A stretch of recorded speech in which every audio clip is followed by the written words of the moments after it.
तो थोड़ा सा रिकॉल करते हैं। सबसे पहले तो मेरे को ये बताओ, ओम्स लॉ क्या होता है? V is equal to IR, है ना।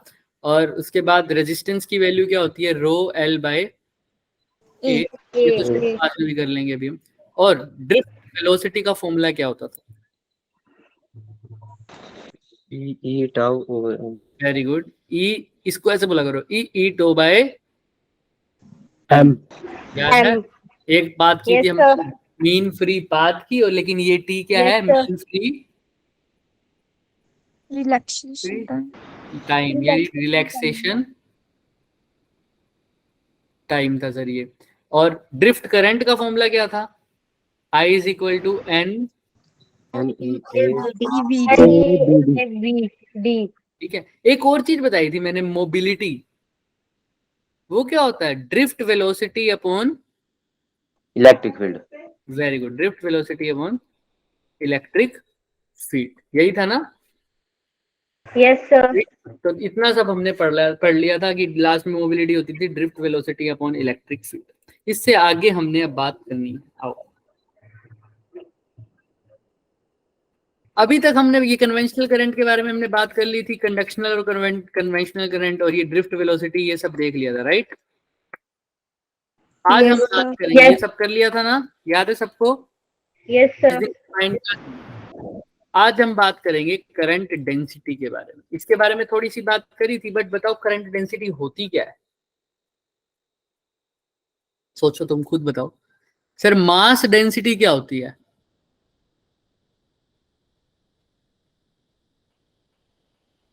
सिंपल करंट डेंसिटी देखो, एक किसी सरफेस में से कितना करंट जा रहा है। मास डेंसिटी क्या होती है? मास तो वॉल्यूम के लिए पूरा यूज होती है। अगर मैं वॉल्यूम डेंसिटी बोलूं, सॉरी मास डेंसिटी नहीं, वॉल्यूम डेंसिटी बोल दो या मास डेंसिटी, कुछ भी बोल दो, मास पर यूनिट वॉल्यूम पढ़ा हुआ ना डेंसिटी वाला फॉर्मूला, मास पर यूनिट वॉल्यूम। लेकिन उसमें तो मास पूरी वॉल्यूम पे डिस्ट्रीब्यूट होता है।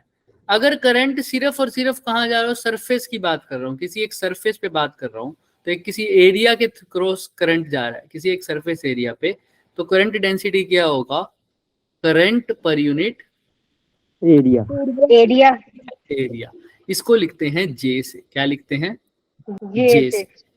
एक पर्टिकुलर एरिया में कितना करंट है, तो करंट पर यूनिट एरिया, तो J is equal to I upon A. Clear है क्या सबको? J is equal to I upon A. अब एक बात बताओ, करंट होता है क्या? करंट स्केलर क्वांटिटी है या वेक्टर है? स्केलर स्केलर है ना। वेक्टर इसलिए क्यों नहीं बोलते? क्योंकि ये स्केलर के लॉ फॉलो करता है ना। हमने वैसे इसको बोला था, कभी कभी इसकी डायरेक्शन यूज करते हैं, इसलिए हमने इसको कौन सी क्वांटिटी बोलते थे? एक बात बोले था मैंने, टेंसर क्वांटिटी, है ना। तो अभी करंट को मैं वेक्टर तो बोल नहीं सकता, लेकिन जो ये करंट डेंसिटी है ना बच्चे, ये कैसी क्वांटिटी है? वेक्टर। क्योंकि यहाँ पर ये जो एरिया है, करंट डेंसिटी को मैं क्या लिखता हूँ, ध्यान से देखना। करंट को मैं क्या लिख सकता हूँ, देखो ध्यान से। तो ये भी बच्चा ज्वाइन कर रहा है, तो पहले तो करंट डेंसिटी को आओ थोड़ा सा समझते हैं। ये दिख रहा है क्या? I by A. Yes sir. तो I की वैल्यू क्या थी बच्चे? अभी हमने पढ़ा था NEAV। I बाय ए क्या हो जाएगा? डिवाइड बाय ए कर दो तो ए से ए घट गया, तो J का फॉर्मूला I बाय ए वो किसके इक्वल आ रहा है? NEVD। मतलब करंट के फॉर्मूले में से एरिया को गायब कर दिया, तो किसका फॉर्मूला बन गया? Current density. क्लियर है क्या सबको? हाँ सर। Yes sir. वेक्टर है ये। कैसी क्वांटिटी है? एक वेक्टर क्वांटिटी। अब देखो, क्वांटिटी। देखो कैसे बोल रहा है पूरी, अभी बात करते हैं यहाँ पर। ये जो एरिया है ना बच्चे, एरिया किसी एक पर्टिकुलर क्रॉस सेक्शन से एरिया से करंट पास होता है, लेकिन वो एरिया कैसा होना चाहिए? करंट के डायरेक्शन के परपेंडिकुलर। कैसा होना चाहिए? परपेंडिकुलर। पढ़ो इसको। It is the current through a unit area of the conductor around that point, provided the area is perpendicular to the direction of flow of current. तो एरिया क्या होना चाहिए, फ्लो ऑफ करंट के। अगर मान लो current मेरा ऐसा जा रहा है तो एरिया कौन सा होगा, ये वाला। ये अगर मेरा एरिया है, समझ रहे हो, करंट के डायरेक्शन के क्या होना चाहिए, एरिया परपेंडिकुलर होना चाहिए। फॉर एग्जांपल अगर ये करंट है मेरा, ठीक है, यहाँ पे मैं कुछ भी एरिया ले रहा हूँ, तो एरिया की सपोज करो, एरिया भी कैसी क्वांटिटी है, पहले बात तो ये हम क्लियर कर चुके हैं फ्लक्स में। एरिया कैसी क्वांटिटी है, वेक्टर। वेक्टर। एरिया वेक्टर की बात करते हो ना, एरिया वेक्टर की लोकेशन भी पता है तुम्हें, यस जिस सर। तरफ से, जहां से तुम देख रहे हो तुम्हारी तरफ, अगर मैं यहाँ से देख रहा हूँ तो मेरी तरफ, अगर तुम देख रहे हो यहाँ से तो तुम्हारी तरफ, राइट, ऐसा ही था ना, तुम्हारी तरफ, यस सर। तुम्हारी तरफ, मैं देख रहा हूँ यहाँ से तो मेरी तरफ, अगर कोई ऊपर से देख रहा है तो ऊपर की तरफ, याद है ना सबको, जहां से तुम देख रहे हो तुम्हारी तरफ, यही होता था एरिया वेक्टर की डेफिनेशन। Yes sir. तो एरिया वेक्टर, तो अगर आई को मैं क्या लिख रहा हूं, ध्यान से देखना, जे डॉट ए, क्या लिख रहा हूं, जे डॉट ए, मतलब सर एरिया वेक्टर तो होना चाहिए, और ये एरिया करंट के डायरेक्शन के क्या होना चाहिए, परपेंडिकुलर। परपेंडिकुलर। ऐसा जा रहा है तो मान लो एरिया के दो, एरिया है मेरा ऐसा, करंट ऐसा है, सपोज कर लो एरिया अगर के अब दो कंपोनेंट है, ये एरिया वेक्टर है, तो एरिया के दो कंपोनेंट हो जाएंगे। एक कंपोनेंट कौन सा होगा, अगर ये थीटा है तो ए थीटा, एक दूसरा क्या हो जाएगा, ए साइन। दिख रहा है सबको क्या बोल रहा हूं मैं, एक कंपोनेंट कौन सा हो जाएगा, ए कोस थीटा, दूसरा क्या हो जाएगा, ए साइन थीटा। हम जो बात करेंगे वो क्या करेंगे, सरफेस की बात करेंगे। एरिया क्या होना चाहिए, परपेंडिकुलर। एरिया क्या हो जाना चाहिए, परपेंडिकुलर। एरिया वेक्टर परपेंडिकुलर नहीं, याद है ना मैंने वो घड़े वाला एग्जांपल दिया था, ऊपर से क्या हो रही थी, बारिश आ रही थी, याद है, फ्लक्स समझा था जब, और एक केस में घड़ा ऐसे पड़ा था, एक साइड टेढ़ा हुआ था। हाँ, जब मैंने बोला था एरिया के परपेंडिकुलर मतलब एरिया वेक्टर के पैरेलल, याद आई बात, आई ना, एरिया के परपेंडिकुलर मतलब एरिया वेक्टर के पैरेलल। फॉर एग्जांपल अगर ये मेरा एरिया वेक्टर था और करंट मेरा ऐसा था, ठीक है, अब मान लो ये मेरा एरिया वेक्टर, इसके दो कंपोनेंट होंगे थीटा पे, एक ये ए कोस थीटा, और ये क्या होगा, ए साइन थीटा। मैंने बोला कि एरिया के परपेंडिकुलर मतलब सरफेस के परपेंडिकुलर मतलब एरिया वेक्टर के पैरेलल। तो इसके दो कंपोनेंट है, ये एरिया वेक्टर के कंपोनेंट है और करंट मेरा आई इस डायरेक्शन में है, तो एरिया वेक्टर पैरेलल होना चाहिए। कौन सा कंपोनेंट आ रहा है पैरेलल में, ए साइन थीटा या ए कोस थीटा,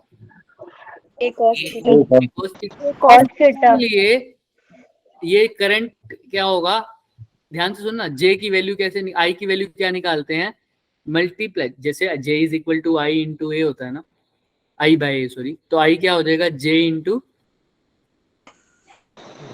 ए, लेकिन ये ए वो वाला कंपोनेंट होगा जो सरफेस के परपेंडिकुलर यानी एरिया वेक्टर के पैरेलल होगा। तो देखो ए कौन सा आएगा, cos थीटा, यानी करंट के पैरेलल होएगा। अगर सरफेस की बात करूं तो सरफेस करंट के कैसा होना चाहिए, परपेंडिकुलर। लेकिन अगर एरिया वेक्टर की बात करूं तो वो क्या होना चाहिए, पैरेलल। तो मैं सिंपल सी बात है सर, अगर ये एक सरफेस है, फ्लक्स में वैसे मैं बहुत अच्छे से बता चुका हूं, अगर ये एक सरफेस है ये तुम्हारी तरफ, तो ये इसका, ये सरफेस का परपेंडिकुलर मतलब ये बाहर वाली चीज ना, यस सर, यही तो क्या है, एरिया वेक्टर, यही तो क्या है इसका, एरिया वेक्टर, याद रखो एरिया वेक्टर। ठीक है। तो अगर मेरा करंट इस ब्लैक डायरेक्शन में है जहां पे मेरा ये पेन है, तो ये सरफेस के तो कैसा है, देखो खुद, परपेंडिकुलर। क्या दिख रहा है सबको, यस सर, यस सर। ये एरिया वेक्टर के तो पैरेलल है, लेकिन सरफेस के क्या है, परपेंडिकुलर। एरिया वेक्टर भी इसी डायरेक्शन में है ना, और मेरा पेन भी इसी डायरेक्शन में है, तो मेरा पेन और एरिया वेक्टर पैरेलल है, लेकिन ये सरफेस से क्या है, परपेंडिकुलर। सिंपल सी बात है, इसलिए मैंने यहाँ पर एरिया तो मल्टीप्लाई तो किया आई निकालने के लिए, लेकिन कौन से एरिया से, पैरेलल एरिया वेक्टर से, ए कोस थीटा, और कोस थीटा कौन सा प्रोडक्ट होता है, dot Dot product. J Dot product. J dot A. तो करंट, तो डॉट प्रोडक्ट स्केलर प्रोडक्ट होता है या वेक्टर प्रोडक्ट होता है? Vector. Scale. Scalar product. इसीलिए करंट जो है वो स्केलर प्रोडक्ट है जे डॉट ए का, तो इसलिए करंट स्केलर क्वांटिटी बोली जा सकती है, वेक्टर क्वांटिटी नहीं बोली जाती, क्योंकि ये नहीं बोली स्केलर, जाती। हालांकि इसको स्केलर भी नहीं बोल के हम कैसा बोल देते हैं, टेंसर, लेकिन वेक्टर के कंपैरिजन में करूँ तो ये कैसी क्वांटिटी है, स्केलर क्वांटिटी बेहतर है बोलना, तो याद रखना, ठीक है। वैसे टेंसर बोलते हैं। तो जे और ए का डॉट प्रोडक्ट ही क्या है, करंट। जे भी एक वेक्टर है और ए भी एक वेक्टर है। अब तुमसे कोई पूछे क्या करंट वेक्टर है, क्या बोलोगे? Scalar. Scalar. Yes. Current density vector है क्या, नहीं है? Yes sir. Yes sir. ठीक है। एरिया भी वेक्टर है, बिल्कुल है सर। करंट डेंसिटी अगर वेक्टर है तो इसकी डायरेक्शन क्या होगी? जो करंट की वैसे डायरेक्शन मान के चलते हैं वही किसकी होगी, करंट Density. अच्छा, तो जे डॉट ए निकाल के देख दिया हमने। तो करंट डेंसिटी समझ में आ गया सबको। करंट बेसिकली क्या है, current density is nothing but current per unit Area. Area. चले आगे। Yes sir. Yes sir. Ohm's law सबने कर लिया था, ये वाला फॉर्मूला हमने बार बार नहीं करेंगे। कह था ना इसके बीच में ग्राफ कैसा बनता है, स्ट्रेट लाइन। V और I के बीच में ग्राफ कैसा बन रहा है, स्ट्रेट लाइन। अच्छा, इस ग्राफ का स्लोप हमें क्या बता रहा है, कौन सी क्वांटिटी? ध्यान से देखो, बोलो, इस ग्राफ का स्लोप हमें क्या बता रहा है? स्लोप कैसे निकालते हो ग्राफ का, सोचो थोड़ा। tan थीटा, कैसे निकालते, दोबारा बोलो। Tan तो theta. tan थीटा बिल्कुल, tan थीटा मतलब perpendicular upon base. Base. Perpendicular में कौन है यहाँ, Base. कौन सी क्वांटिटी है परपेंडिकुलर में? करंट। और बेस में कौन है, current. Potential difference. Potential difference base में। तो परपेंडिकुलर अपॉन बेस क्या बन रहा है, ऊपर तो करंट की क्वांटिटी आएगी, नीचे वोल्टेज की। तो आई बाई वी, Resistance. देखो ध्यान से, आई बाई वी रेजिस्टेंस होता है, सोचो थोड़ा। I by V, V is equal to I R होता है, तो आई बाई वी क्या हो जाएगा, 1/r। 1 upon are. ये क्या बता रहा है हमें, रेजिस्टेंस नहीं दे रहा, इसका स्लोप हमें क्या दे रहा है, Resistance 1 inverse. Upon R. Resistance नहीं दे रहा, आर नहीं दे रहा, 1 अपॉन आर दे रहा है। क्या दे रहा है, 1 अपॉन आर। फॉर एग्जाम्पल तुम्हें बोल दिया जाए ये आई और वी का ग्राफ है, इसका वैल्यू आ रही है, इसके स्लोप की वैल्यू आ रही है 10, तो बताओ रेजिस्टेंस कितना होगा, क्या बोलोगे? 1/10. 1/10. यानी 0.1 ओम। क्लियर है ना सबको? Yes sir. Yes sir. अगर ग्राफ ये होता, अगर ग्राफ ऐसा होता, दिख रहा है, अभी भी स्ट्रेट लाइन बनेगा, दिख रहा है कहीं नीचे वाला ग्राफ जो भी बनाया, बिल्कुल अभी भी। Sir, resistance की value. अब बताओ ये इसका इसका स्लोप क्या देगा, इसका स्लोप क्या देगा, V R. By R. I, I. V by I क्या होता है, R. R. अब नीचे वाला ग्राफ है, अगर इसकी वैल्यू मैं दे रहा हूँ 10 आई है स्लोप की वैल्यू, तो बताओ रेजिस्टेंस की वैल्यू कितनी होगी? 10 ohm. 10. लेकिन ऊपर में यही काम दे देते तो रेजिस्टेंस की वैल्यू क्या होती, 0.1. 1 अपॉन 10, तो याद रखना ये चीज थोड़ी सी भी चेंज हो गई तो वैल्यू गलत हो जाएगी। तो तुम चीजें लर्न कैसे करोगे, लर्न नहीं करना, टेंजेंट थीटा निकालिएगा ना, परपेंडिकुलर देख के नीचे बेस देख लेना, अपने पता लग जाएगा। आई बाई वी है तो आंसर क्या आएगा, 1 अपॉन आर, और वी बाई आई है तो आंसर क्या आएगा, R. क्लियर है क्या, सबको क्लियर है? Yes sir. Yes sir. किसी को कोई डाउट नहीं, चले आगे, चलो। Yes sir. Yes sir. अब बात करते हैं sir Yes, sir. Resistance. Resistance क्या होता है, रेजिस्टेंस तुम्हारे हिसाब से बताओ? सर चार्ज के फ्लो पे कोई रुकावट। The flow of current. हाँ, जो मतलब करंट के फ्लो को या चार्ज के फ्लो को क्या करता है, अपोज कर। रोकता है। हमने देखा था ना वो पिछली बार, वो 3 बंदे थे, वो एक बंदा रोक रहा था ऊपर से, Yes sir. Yes sir. और एक धक्का दे रहा था। मैंने बोला था धक्का Yes, sir. बैटरी देती है और रोकता कौन है, रेजिस्टेंस, Resistance. रेजिस्टर रोकता है ना, ठीक है। तो कितना अपोजिशन मिल रहा है किसी करंट को फ्लो होने में? कम नहीं कर रहा, करंट के फ्लो को क्या कर रहा है? रोक रहा है। रोक रहा है। करंट को कम नहीं कर, करंट के फ्लो को रोक रहा है सर। ठीक है सर। सपोज तो मतलब जितना ज्यादा फ्लो होगा करंट की वैल्यू उतनी क्या होगी? कम। अपोजिशन ज्यादा होगी। क्या हो जाएगी? अपोजिशन ज्यादा हो जाएगी। फॉर एग्जांपल देखो, यहाँ 5 ओम का रेजिस्टेंस है, यहाँ पर क्या है?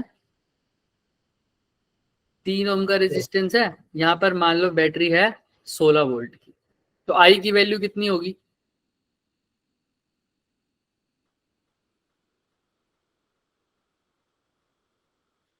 बोलो बोलो बोलो। V बाय सर 2 आर की 16 और आर कितना है टोटल? 8। सर आई की वैल्यू हुई 2 एम्पियर। तो 5 ओम में से भी करंट कितना जा रहा होगा? 2 एम्पियर। और 3 ओम में से भी कितना जा रहा होगा? 2। हालांकि 5 ओम का रेजिस्टेंस तो क्या है? बड़ा। ज्यादा है। 3 ओम का रेजिस्टेंस कम है, लेकिन दोनों में करंट क्या है? सेम। ऐसा कैसे हो सकता है? तो देखो, ये करंट के फ्लो को अपोज कर रहा है। सीरीज में करंट सेम होता है ना, लेकिन रेजिस्टेंस तो Yes, ज्यादा sir. है एक जगह। तो यहाँ पर करंट की वैल्यू क्या होनी चाहिए इस हिसाब से? तो So 5 ओम वाले में, 5 ओम वाले में क्या होनी चाहिए करंट की वैल्यू? ज्यादा कम होनी चाहिए थी ना। और 3 ओम वाले में क्या होनी चाहिए थी? ज्यादा होनी चाहिए। ज्यादा। तो पर सीरीज में करंट तो क्या रहता है? सेम रहता है। तो इसका आंसर क्या है? करंट के फ्लो को रोकता है सर, करंट के फ्लो को रोकता है। ठीक है, ये ज्यादा अपोज कर देगा। जैसे एक ट्यूब होती है, उसके अंदर से पानी बहता है, जब तुम उसको उसके आगे से दबा देते हो उसको, तो पानी को क्रॉस होने में दिक्कत होती है। जितना पानी होता है वो क्रॉस तो हो ही रहा है ना, पर उसकी अपोजिशन उसकी क्या हो गई है? अब ज्यादा हो गई है। अपोजिशन क्या हो गई है? ज्यादा। रेजिस्टेंस क्या हो गया है? ज्यादा। क्लियर है सबको? याद रखना इस बात। Yes. थोड़ा सा सोच के आना इसके और भी अच्छे से। और अभी के लिए याद रखना अपोजिशन हो रही है। हाँ, बेसिक ये बात ठीक है तुम्हारी। अगर यहाँ 5 ओम है और ये 16 मतलब 15 वोल्ट है, और अब यहाँ 5 की जगह क्या हो जाए, मान लो 3 ओम, और अब ये 15 वोल्ट ही रहे, तो जाहिर सी बात है किसमें करंट ज्यादा होगा? सर 3 ओम वाले। टोटल रेजिस्टेंस की बात है, यहाँ पर ये चीज यूज हुई है sir. V is equal to I R. अब ने पढ़ा था I is equal to V by R. तो ध्यान रखो, करंट जो है वो रेजिस्टेंस के क्या है? इनवर्सली प्रोपोर्शनल है या डायरेक्टली प्रोपोर्शनल है? Inversely. बताओ, इनवर्सली प्रोपोर्शनल है या डायरेक्टली प्रोपोर्शनल है?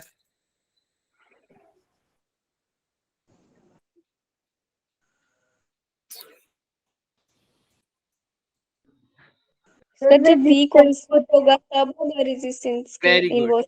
याद है ना, C is equal to Q upon V में पढ़ा था। अभी तक रेजिस्टेंस कांस्टेंट टर्म है ना, वो V पर डिपेंड करती है ना R पर। लेकिन अगर क्या कांस्टेंट कर दोगे सर? V। जैसे यहाँ पर दोनों केस में V की वैल्यू क्या है? सेम है। अब बोल सकते हो कि I is inversely proportional to R. R। तो क्या बोलोगे, किसमें करंट ज्यादा है? सेकंड वाले जिसका रेजिस्टेंस कम उसका करंट ज्यादा। तो रेजिस्टेंस कम 3 ओम वाले का, तो इसका करंट ज्यादा, इसका करंट कम। और चेक भी कर लो, इसका करंट कितना आएगा V बाय R करके? 5 एम्पियर। Yes, सर 5 यार करोगे तो क्या आएगा? 3 सर 3 एम्पियर। क्लियर है क्या सबको? yes, sir. Yes.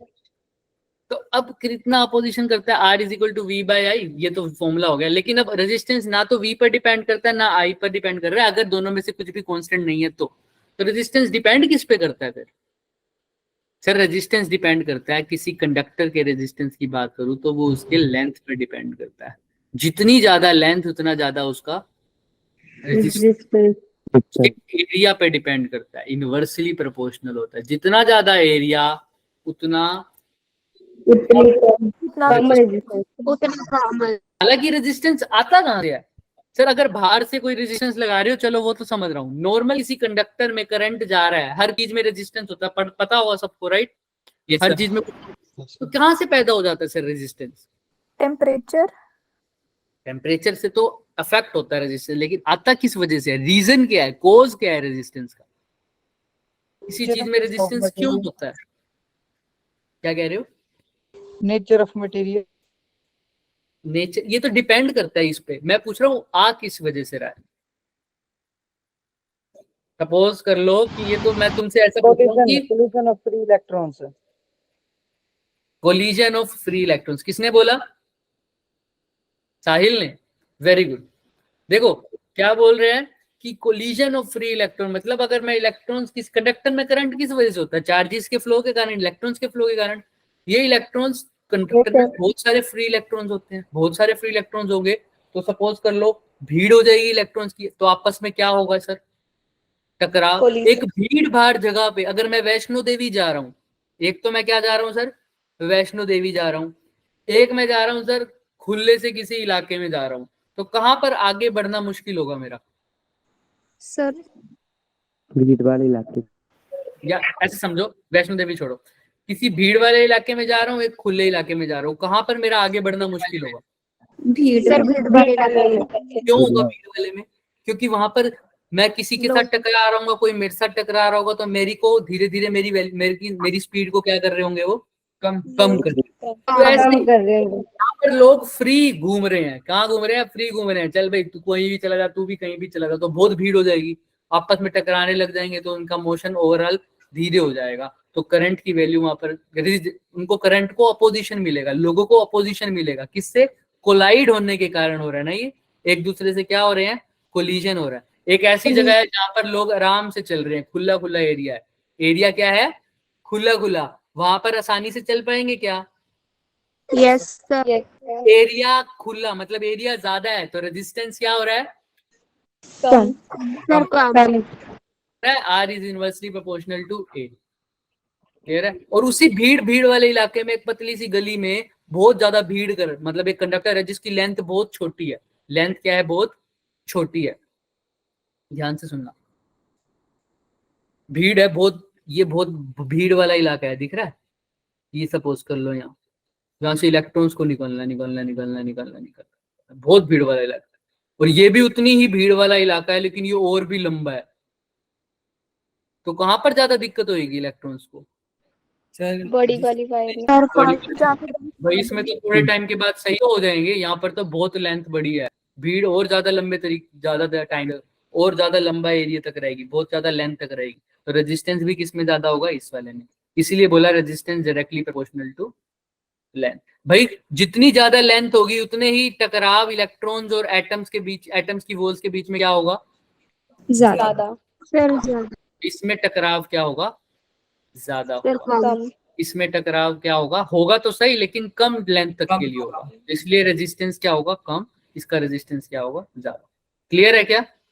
Yes, yes sir. Yes sir. So resistance is directly proportional to L, inversely proportional to A. Cause of resistance is the collision between the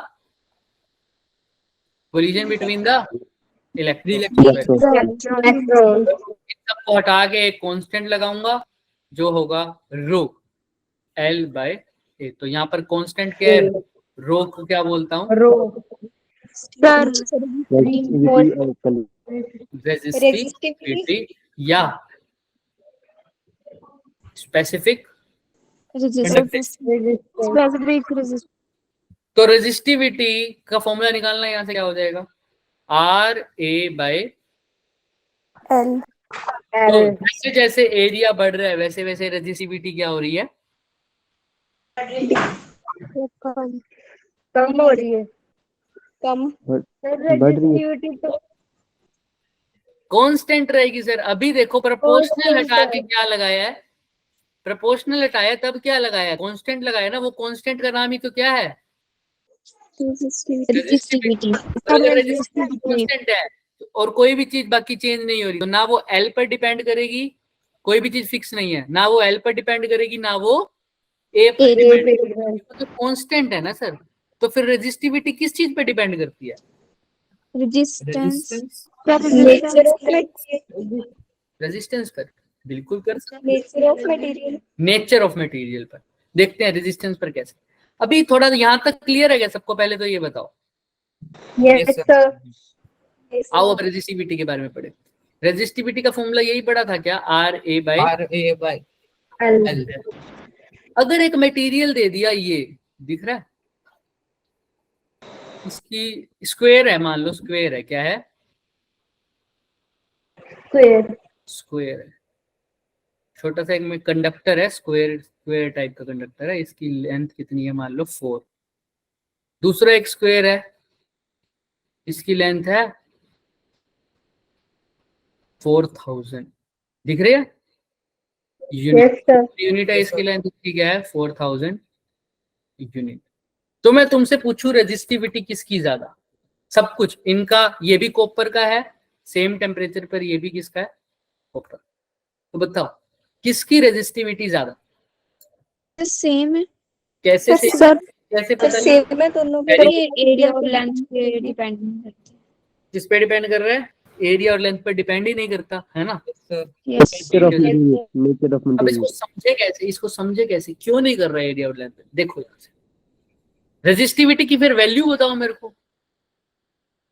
resistivity का एक और नाम बोला था ना अभी मैंने, जब भी किसी चीज की रेजिस्टिविटी निकालोगे ना तो वो स्पेसिफिक कंडीशन पे निकाल लेना, तब समझ में आ जाएगा। रेजिस्टिविटी रेजिस्टेंस के इक्वल कब आ रही है? देखो जब मैं लेंथ की वैल्यू क्या कर दूं? 1 कर दूं, एरिया की वैल्यू 1 कर दूं, तो रेजिस्टिविटी किसके इक्वल आ रही है? दिख रहा है ना? तो अगर मेरे को किसी चीज की भी, किसी भी कंडक्टर की रेजिस्टिविटी निकालनी है तो मैं क्या करूंगा? उस कंडक्टर की लेंथ को कितना ले लूं? 1 यूनिट। उसकी एरिया को कितना ले लूं? 1 यूनिट। उस टाइम उसका जो क्या हो, उस टाइम उसका क्या फाइंड आउट कर लूं? रेजिस्टेंस फाइंड आउट कर लूं तो क्या वैल्यू आ जाएगी? किस चीज की वैल्यू आ जाएगी? उसकी वही उसकी क्या होगी? रेजिस्टिविटी। फॉर एग्जाम्पल कौन मेरे को बताएगा? अगर मान लो मैंने एक कंडक्टर लिया, बहुत बड़ी लेंथ थी, उसकी रेजिस्टिविटी निकालने के लिए क्या कर दूंगा? उसकी लेंथ को तोड़ के 1 यूनिट, उसके एरिया को 1 यूनिट। उस टाइम जो उसका रेजिस्टेंस होगा वही उसकी क्या होगी? रेजिस्टिविटी। और याद रखना रेजिस्टेंस तो लेंथ और एरिया पे क्या करता है? डिपेंड करता है। आओ देखते हैं। सर ये पहले कंडक्टर की लेंथ कितनी है? कितनी है? 4 यूनिट। तो इसकी रेजिस्टिविटी निकालनी है तो इसका तोड़ के इसको कितना कर दूं कि इसका लेंथ कितनी हो जाए? 1 unit. 1 यूनिट। और एरिया भी कितना हो जाए? 1 यूनिट। उस टाइम इसका जो रेजिस्टेंस होगा वही उसकी क्या होगी? ऐसे ही दूसरे वाले मटेरियल की जब निकालनी है, इसका यही 4000 यूनिट है, लेकिन इसकी रेजिस्टिविटी कब निकलेगी? जब इसकी लेंथ कितनी हो जाए? 1 unit. 1 यूनिट। और एरिया भी 1 unit. 1 यूनिट। इसकी रेजिस्टेंस होगी वही इसकी रेजिस्टिविटी होगी। ध्यान से देखो इस कंडक्टर में और इस कंडक्टर में क्या फर्क है? जो मैंने तोड़ के बनाया, पहले वाले को तोड़ के बनाया और दूसरे वाले को तोड़ के बनाया, क्या ये दोनों अब सेम बन गए या डिफरेंट हो गए हैं? Sir, अब तो same दोनों ही सेम हो गए। दोनों का रेजिस्टेंस क्या होगा? सेम होगा. सेम। तो इसलिए इस केस में इसकी रेजिस्टिविटी क्या होगी? Same.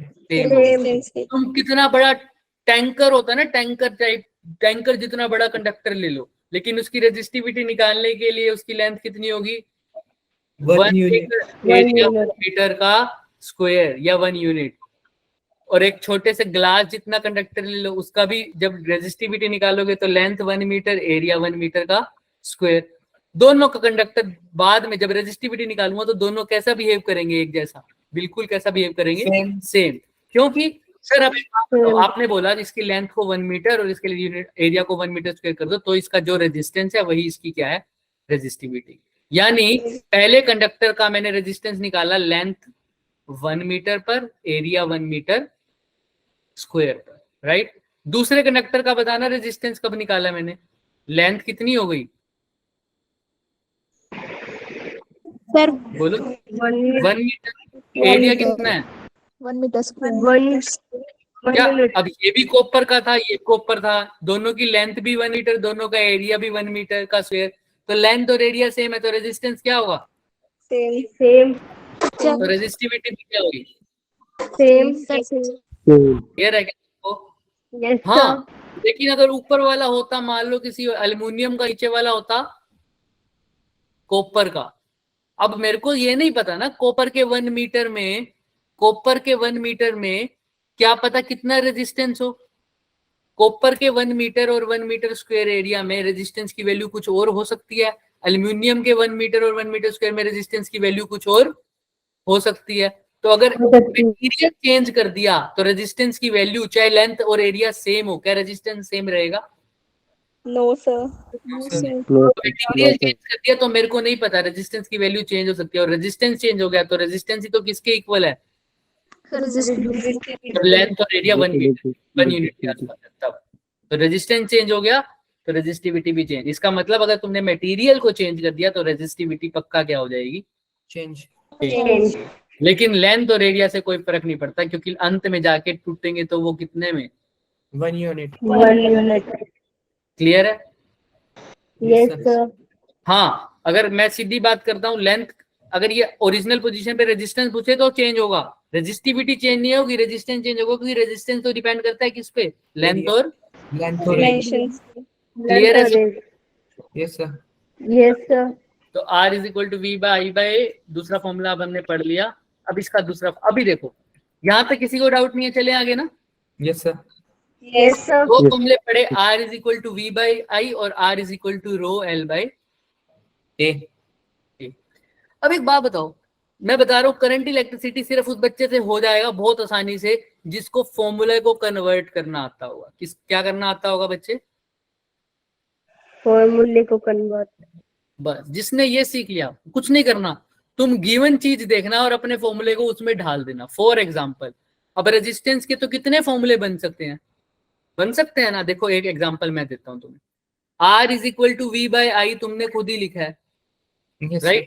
R को ऐसे ही रहने दो, V को V रहने दो, I की जगह और क्या लिख सकते हो? ड्रिफ्ट करंट भी तो लिख सकते हो। क्या होता है? यस क्या होता है ड्रिफ्ट करंट? VD है ना। याद रखना ये V अलग है और ये V अलग है। इस V को क्या बोला है? ये V क्या है? पोटेंशियल का V है V। और नीचे वाला ड्रिफ्ट वेलोसिटी। तो अब यहाँ से R की वैल्यू चेंज नहीं होगी। अब बताओ दूसरा फॉर्मूला नहीं बन गया ये? और भी चेंज करते हैं। R की जगह V की जगह और क्या लिख सकता हूँ? अगर मेरे को कोई कंडक्टर दे रखा है, उसके अंदर पोटेंशियल डिफरेंस की वैल्यू नहीं दे रखी, सिर्फ किसकी उसकी लेंथ दे रखी है और इलेक्ट्रिक फील्ड दे रखा है उसके अंदर, तो क्या कर सकता हूं? क्या V को इलेक्ट्रिक फील्ड में चेंज नहीं कर सकता? सोचो। E is equal to V by क्या होता है? माइनस V बाई L या dV बाई dr पढ़े है ना? dV बाई dr होता है। dr मतलब वही लेंथ का पार्ट। तो E is equal to V by L भी तो लिख सकता हूँ, क्योंकि यहाँ पर कंडक्टर की लेंथ कितनी है? L। तो अगर E V बाई L है तो V किसके इक्वल हो जाएगा? E into L। तो यहाँ पर V का क्या लिख सकता हूँ? EL L। और डिवाइडेड बाय क्या है? NEAB। क्लियर है क्या? Yes sir. और थोड़ा सा सोचो, और थोड़ा सा सोचो, और भी कुछ चेंज कर सकता हूँ क्या? सर इलेक्ट्रिक फील्ड की जगह हम फोर्स अपॉन चार्ज डाल सकते हैं। इलेक्ट्रिक फील्ड की जगह क्या डाल सकता हूँ? फोर्स अपॉन चार्ज डाल सकता हूँ बच्चे, बिल्कुल डाल सकता हूँ। अगर उसमें मेंशन हो कि चार्ज कौन से है, अगर इलेक्ट्रॉन है तो मैं डाल सकता हूँ, बिल्कुल डाल सकता हूँ, हो जाएगा, ये फॉर्मूला भी हो जाएगा। और सोचो ड्रिफ्ट वेलोसिटी। हाँ, ड्रिफ्ट वेलोसिटी का फॉर्मूला E इंटू एल, तो E इंटू एल लिखो, N ठीक है, A भी ठीक है। ड्रिफ्ट वेलोसिटी का फॉर्मूला पढ़ा हुआ है, क्या होता है? M। तो E से E को क्या हो गया? कट गया। R का फॉर्मूला क्या बन गया? देखो यहाँ पर है L बाई n डिवाइड में तो कहाँ चला जाएगा, ऊपर, ऊपर नीचे क्या बन जाएगा, E n square. e square. क्या ये फॉर्मूला नहीं बन गया रेजिस्टेंस का एक और? Yes, sir. ये बहुत इंपॉर्टेंट फॉर्मूला है। क्या अब हम इसको लर्न कर लेंगे क्या? लर्न तो अपने आप हो जाएगा, मैं रिवाइज इतनी बार हो जाएगा हमारे पास, क्लियर है। लेकिन ये फॉर्मूला अब अपने आप बना है क्या? और जो बच्चा Yes. फोर्स का कह सकता था उसने बहुत अच्छी बात बता रखी है। अभी ऐसा क्वेश्चन आया नहीं, ऐसा क्वेश्चन आ भी सकता है कि फोर्स दे रखा हो, 4 इलेक्ट्रॉन घूम रहा हो, तो ई की जगह क्या लिख दो, F upon Q, Q electron होगा, तो वो भी आ जाएगा, बिल्कुल ठीक है। तो ऐसा भी कर सकते हो। तुमको बस फॉर्मूले को कन्वर्ट करना आना चाहिए। करंट इलेक्ट्रिसिटी बहुत आसान चैप्टर है, कर लेंगे। Yes, sir. अब ध्यान से देखो सर, ये फॉर्मूला देखा देखा लग रहा है, यहाँ पर L बाय ए है। L बाय ए जैसा एक और फॉर्मूला पढ़ा था, R is equal to, R is equal to rho. तो इनको कंपेयर कर सकते हैं हम, कंपेयर कर सकते हैं। तो बताओ रो की वैल्यू क्या आ जाएगी कंपेयर करने के बाद? Sir, rho. M upon N E square. बस m अपॉन में n e square. N square. एक फॉर्मूला और बन गया क्या हमारा Yes, sir. रो का? ये हो गया रेजिस्टिविटी का, ये बन गया रो का। तो देखो L अपॉन ए कैसे किया, जिसको नहीं पता, L की जगह L था, L A की जगह A था, तो रो की जगह क्या आना चाहिए, m upon n e square. Clear है क्या सबको? Yes, sir. Yes, sir. किसी को कोई डाउट है यहाँ तक? कुछ भी डाउट है No, sir. तो अब हमने अपने आप No, sir. डिराइव कर लिए क्या? कर Yes, लिए। sir. अब एक और करवाते हैं अभी। सर ये तुम सबको पता है, V is equal to I R, इसको क्या बोलते हैं?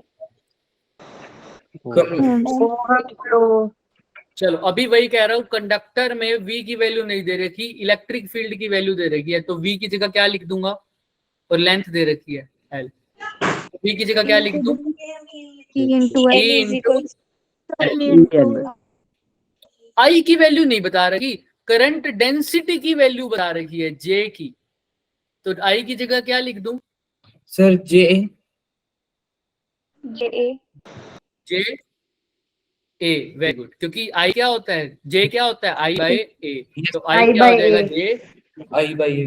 into, तो I की जगह लिख दिया J A। किसी को दिक्कत यहाँ तक? No, sir. No, sir. R की वैल्यू नहीं दे रखी, लेंथ दे रखा है और एरिया दे रखा है, इसलिए तो R की जगह क्या लिख दूं, रो, Sir, L by A. A से गया, L से L Yes, sir. गया, तो E is J. Equal to क्या आ गया, J रो. J रो, और रो इज इक्वल टू क्या आ गया, चलो E अभी upon K. J रो ही लिखते हैं, A is equal to J rho रखते हैं। एक तो फॉर्मूला ये बन गया क्या हमारा, बन गया। Yes, ये भी sir. important है।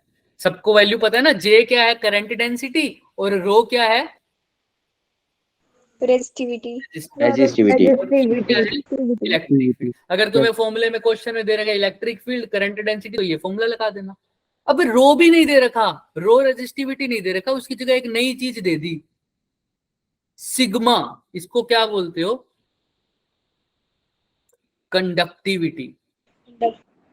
इलेक्ट्रोस्टैटिक्स में इसको बोलते थे तुम क्या, सिग्मा, एक और चीज यूज होती थी, सरफेस चार्ज डेंसिटी, चार्ज पर यूनिट एरिया, पर ये वो नहीं है। ये क्या है, अभी के लिए समझो, उससे थोड़ा रिलेट कर सकते हो, पर अभी क्या है, ये कंडक्टिविटी क्या है, अभी कंडक्टिविटी क्या चीज होती है बच्चे, कंडक्टिविटी कुछ नहीं है, बिल्कुल उल्टा है रेजिस्टिव, मतलब जितना ज्यादा रेजिस्टेंस होता है, हाँ वेरी गुड, जितना ज्यादा देखो कोई चीज में कितना अच्छे से करंट पास कर सकता है, ज्यादा करंट किस में से पास कर सकता है, जिसका रेजिस्टेंस क्या हो, कम. तो रेजिस्टेंस कम हो, करंट ज्यादा पास करने को बोलते हैं, अच्छे से पास करने को बोलते हैं। एक क्वांटिटी डिसाइड करती है ये वैल्यू, कंडक्टेंस, क्या होता है वो, कंडक्टेंस। जितना ज्यादा रेजिस्टेंस उतना कम कंडक्टेंस। कंडक्टेंस को लिखता हूं G से, तो G होता है R का 1/R, G होता है कंडक्टेंस और R है रेजिस्टेंस। तो जितना कम रेजिस्टेंस उतना अच्छा कंडक्टेंस, जितना ज्यादा रेजिस्टेंस उतना कम कंडक्टेंस। कंडक्टेंस मतलब कितना अच्छे से करंट पास कर सकता है, वो तभी कर पाएगा जब रेजिस्टेंस क्या होगा, कम। रेजिस्टेंस कम तो कंडक्टेंस ज्यादा, तो जी इज इक्वल टू 1/r। वैसे ही कंडक्टेंस के साथ साथ एक और चीज होती है कंडक्टिविटी। जैसे रेजिस्टिविटी कब निकालते हैं, रेजिस्टिविटी रेजिस्टेंस होती है उस कंडक्टर की जिसका एरिया कितना हो, 1 मीटर स्क्वायर, 1 मीटर। वैसे ही कंडक्टिविटी कंडक्टेंस होती है उस मटेरियल की जिसका लेंथ हो 1 मीटर और एरिया कितना हो 1 मीटर। तो जैसे कंडक्टेंस और रेजिस्टेंस एक दूसरे के रेसिप्रोकल है, वैसे कंडक्टिविटी और रेजिस्टिविटी एक दूसरे के रेजिस्टिविटी। तो कंडक्टिविटी को लिखते हैं वो सिग्मा से, रेजिस्टिविटी को लिखते हैं रो से, तो रो इक्वल टू सिग्मा या सिग्मा इज इक्वल टू 1/रो। किसी को कोई दिक्कत यहाँ तक? No sir. जितनी ज्यादा रेजिस्टिविटी उतनी कम कंडक्टिविटी। तो अब फॉर्मूले में तो सिग्मा दे रखा है, तो इस फॉर्मूले को मॉडिफाई कर दो, ई की जगह ई, जे की जगह जे, रो की जगह क्या लिख दूं 1/सिग्मा। That implies sigma is equal to J into sigma क्या आ रहा है जे टू ई। एक second, J is equal to क्या आ रहा है सिग्मा इंटू ई, यही आ रहा है ना? Yes sir. ये स्टार्ट कहां से किया था, v is equal to I R, जो कि क्या था ओम्स लॉ। पहुंचे कहां पर, j is equal to sigma E. क्या दोबारा बोलो, j is equal to sigma E. ये भी ओम्स लॉ है, लेकिन इसको क्या बोलते हैं, ओम्स लॉ की दूसरी फॉर्म है, इसको बोलते हैं microscopic form of Ohm's law. कौन सा लॉ, माइक्रोस्कोपिक फॉर्म।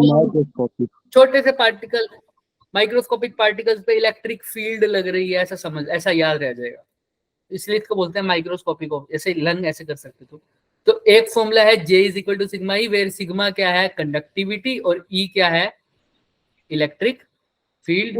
J क्या है, J क्या है करंट। तो ये सारे फॉर्मूले अब हमने लर्न करने हैं या अपने आप ही हो जाएंगे क्या अपने आप? यस सर, अपने आप। अभी थोड़ा सा रिवाइज कर लेते हैं। अभी पढ़ा था हमने R is equal to rho L by, और रो का एक नया फॉर्मूला पढ़ा था आज, M अपॉन में N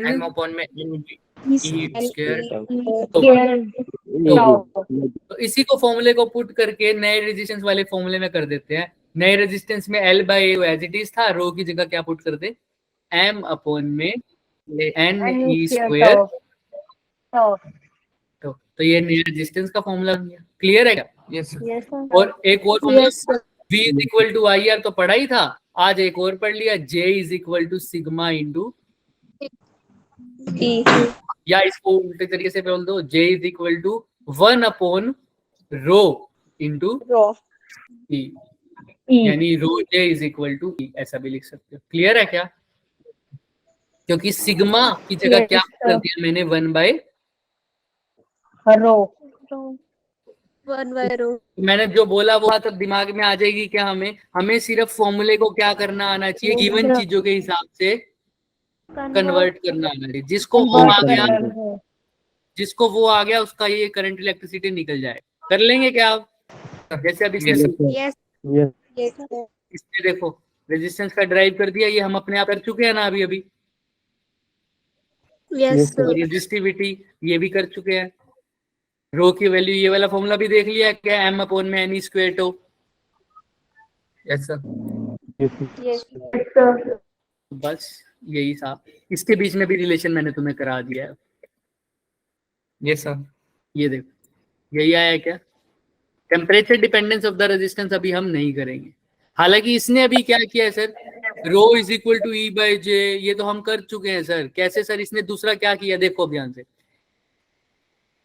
J is equal to क्या था सिग्मा इंटू E है ना, और सिग्मा को क्या लिख सकता हूँ 1 अपॉन रो।